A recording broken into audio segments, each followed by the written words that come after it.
So this is an adult bedtime story. If you're interested in being kept informed about future adult bedtime stories, just subscribe below, and if you enjoy this bedtime story, find it helpful, please leave a comment and give it a thumbs up as well. So I hope you enjoy this story. Try again. This is an adult bedtime story. So take a moment to ensure that you'll be comfortable and that you can close your eyes and that you can listen to this without being disturbed or without having to pay your attention to anything else. And so when you're ready, allow your eyes to close and allow yourself to begin to relax. And as you begin to comfortably relax and begin to drift off to sleep, you can listen along to me talking in the background as I tell you this story about a wizard. Now, this wizard woke up one morning.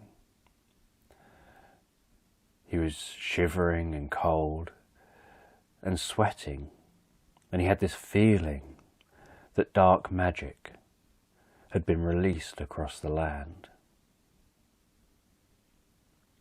He wanted to know what had happened, what he had woken up to.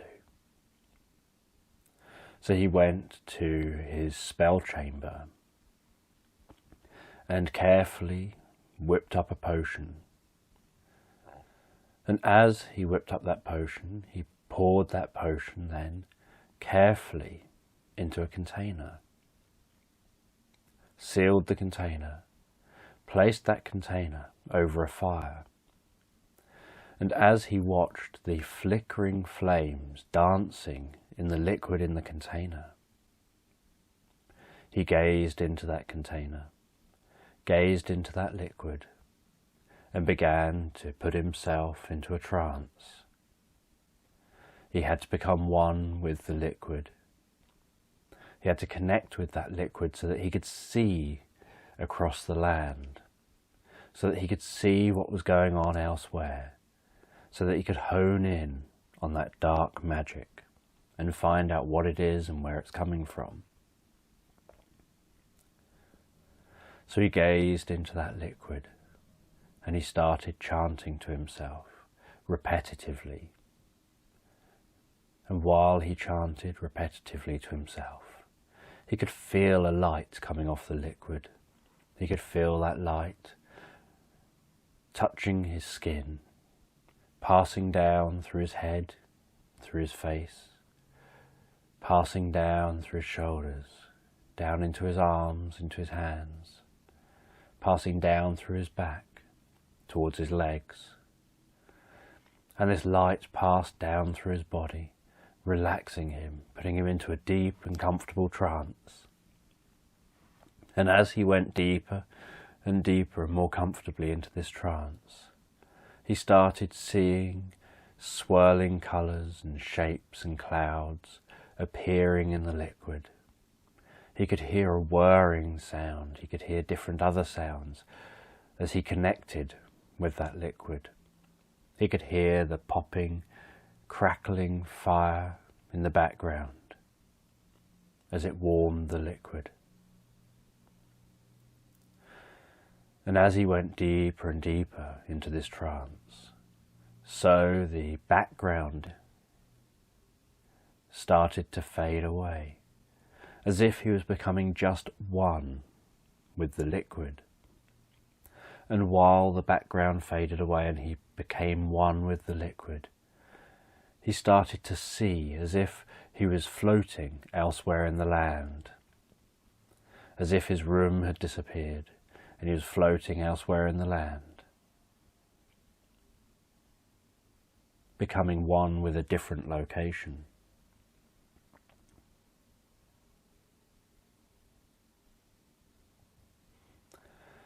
He needed to find the dark magic, so he started honing his thoughts on that dark magic, on the feeling that he had.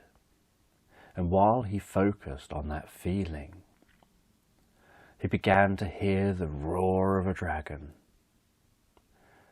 and the whoosh swooping of that dragon as it passed over a village. He could hear villagers screaming and running, and he could see them being struck by the icy breath blown from that dragon. And the dragon would fly down, swoop down, blow blue icy breath, freezing people where they stood.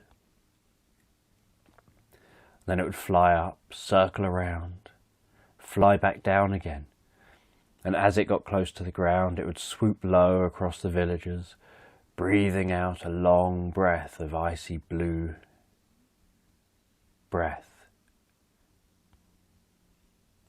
freezing the villagers before flying off again, circling around and doing the same again.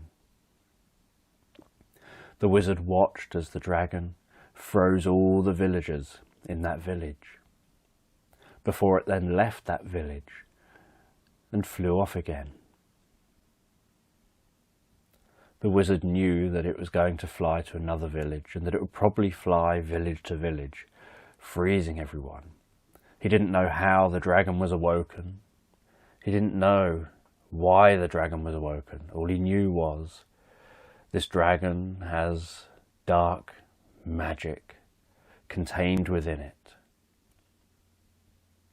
and it's now terrorizing the land, and that he's the only one that has the skill to stop it.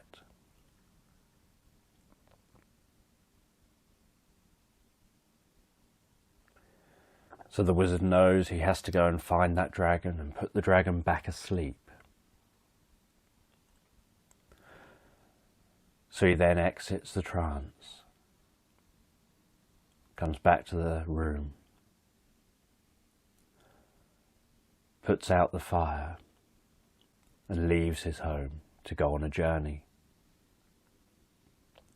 He knows he's going to have to go on a long journey through the land if he's to find that dragon. Because he has seen the dragon, he can hone in on the dragon, he can think about the dragon, and he'll instinctively just seem to be drawn in the direction the dragon is. So he can walk through the land. And to others it will look like he's just ambling along. And yet in reality, he's ambling along towards a dragon.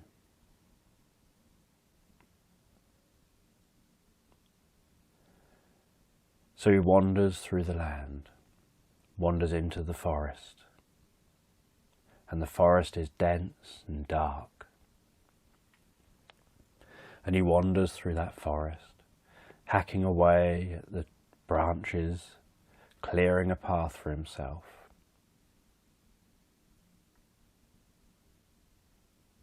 And he hears the different sounds in the forest, hears the stream in the distance that runs from the mountains down through the forest and over to the ocean. And he follows his instincts towards that dragon.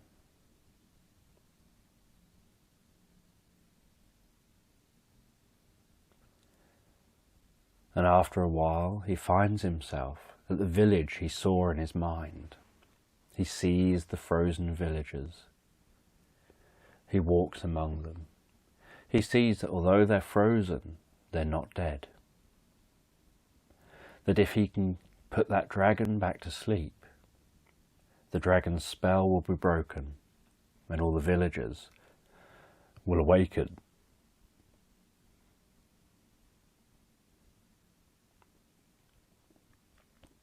And he walks past the village in the direction he saw the dragon flying off.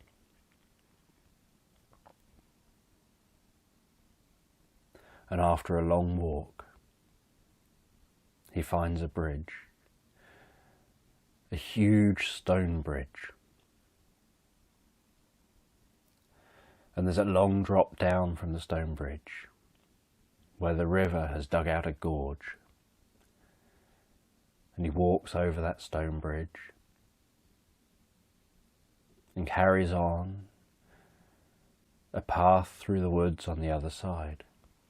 And as he carries on that path, he starts to wonder how he will stop this dragon.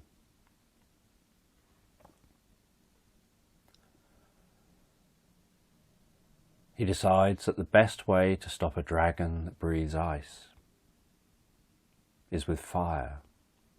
He knows that the fire won't kill the dragon, because dragons are virtually invincible. But he knows that it will slow it down.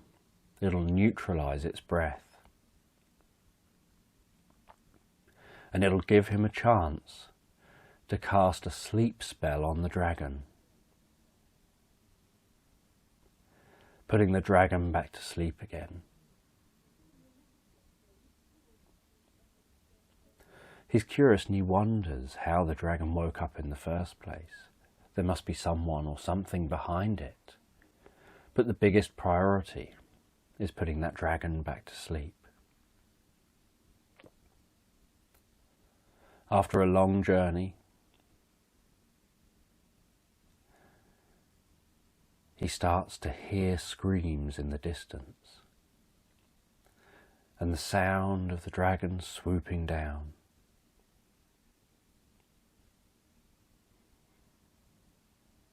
And the sound of its breath as it breathes out that breath across those villages.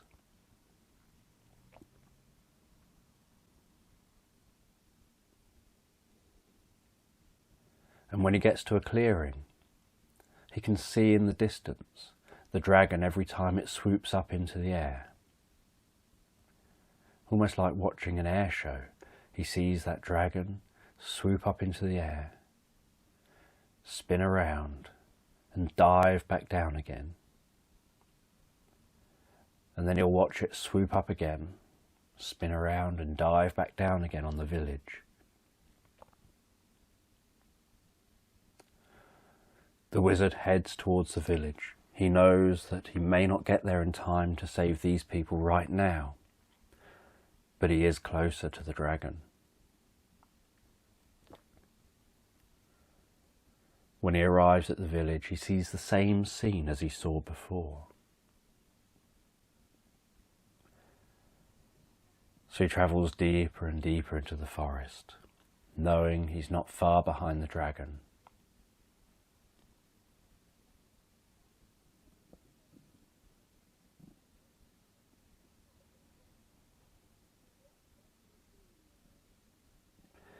After a while, he can hear breathing in the distance. Sounds like the dragon has landed. The wizard slows down and walks quietly and carefully towards a clearing he can see. And as he approaches that clearing, he notices the green scales of the dragon.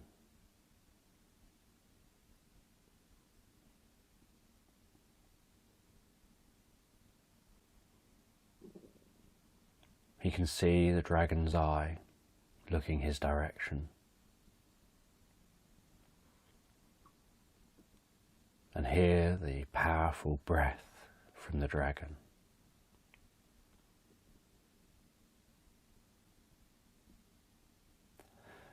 When he nears the clearing, the dragon smells him and takes off. He lunges with his huge wings up into the air before spreading his wings and giving an enormous flap to lift himself up higher into the air. And a few more flaps, and he's up in the air circling around to face back towards the wizard. And the dragon swings down towards the wizard, and the wizard holds the ground. The wizard doesn't move. He plants his staff in the ground, plants his feet firmly on the floor, and he watches as that dragon swings down towards him, pulls its wings in and dives.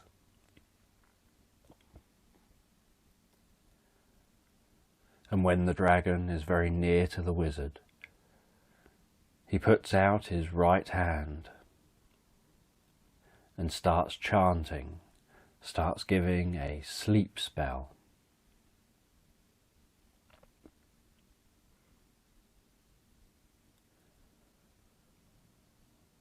And when the dragon's just meters away, a bolt of fire appears to burst from the staff and from the wizard's hand.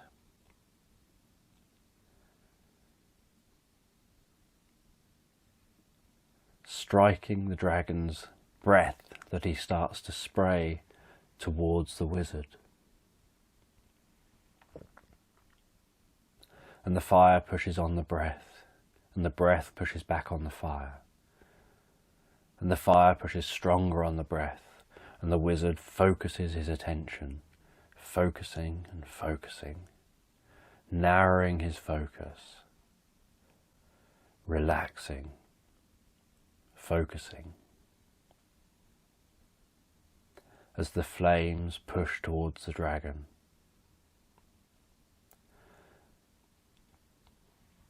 Before putting out his breath and surrounding the dragon in fire. The dragon bursts out of the flames, circles around, and takes another pass towards that wizard. And as the dragon dives on the wizard this time, it lets out a huge breath. Only nothing comes out. Its breath has been extinguished by the fire. The wizard continues his sleep chanting, continues to give his sleep spell, as a purple light starts emanating from his staff, throbbing, brightening and emanating, first of all encapsulating the entire wizard and his staff, and then spreading out wider and wider. And the diving dragon has no time to pull up, and he goes straight into the purple light that's spreading out from the wizard.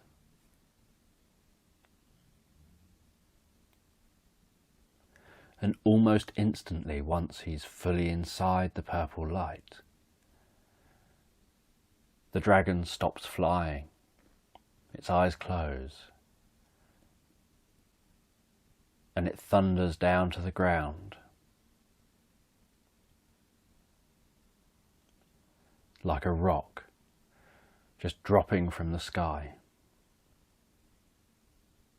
And it crashes and skids along the ground.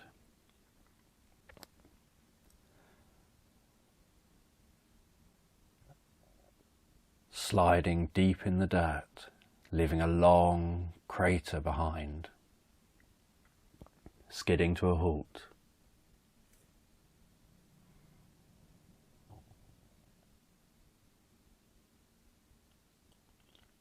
And the wizard stands over the dragon, almost nose to nose with the dragon, places his right hand on the dragon's head,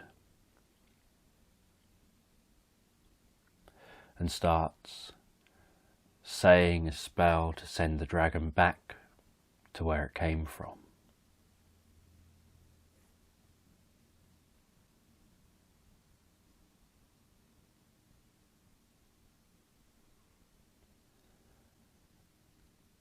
The wizard commands to the dragon, "You'll go back to sleep.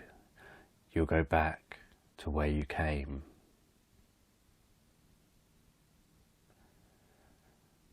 "You'll disappear.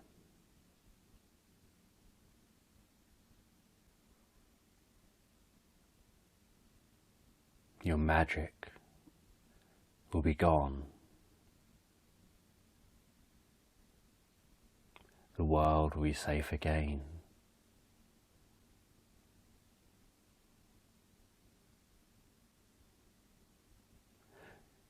You will vanish. There will be peace and calm and tranquility throughout the land.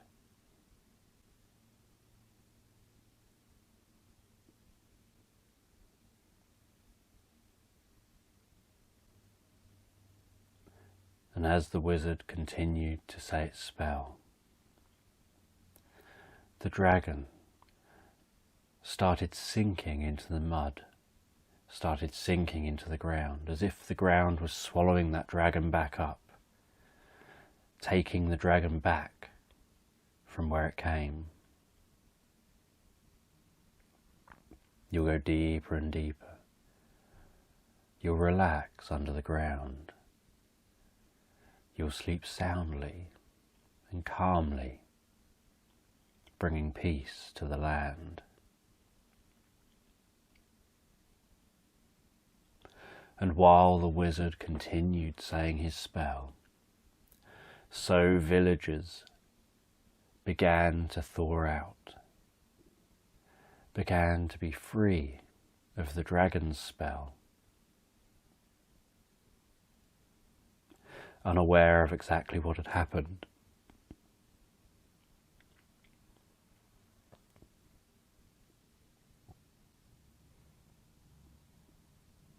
And you'll sink deeper and deeper into the ground, bringing peace and happiness all around,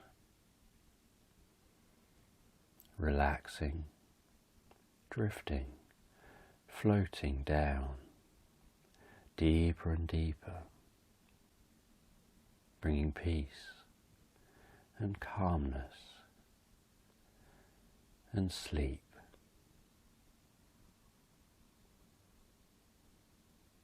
Bringing peace and calmness and sleep. With each breath you take, you'll drift deeper and deeper, bringing peace and calmness and sleep. And the wizard continued to chant his spell, sending the dragon back to where he came, bringing peace and safety to the land.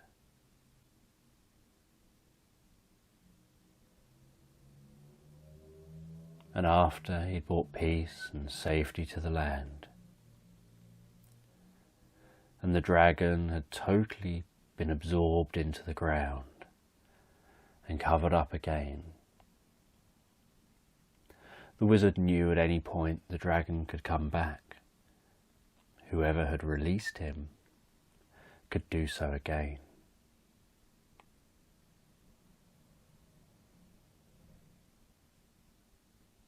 So the wizard cast a spell that if the dragon came back, no villagers could be hurt. Its breath wouldn't work. It couldn't harm anyone again. And the wizard then took his time, feeling a little weary, to walk back deeply through the woods, back deeply through the forest, back over that bridge, all the way back home. Looking forward to having a comfortable sleep and rest following his day's adventure.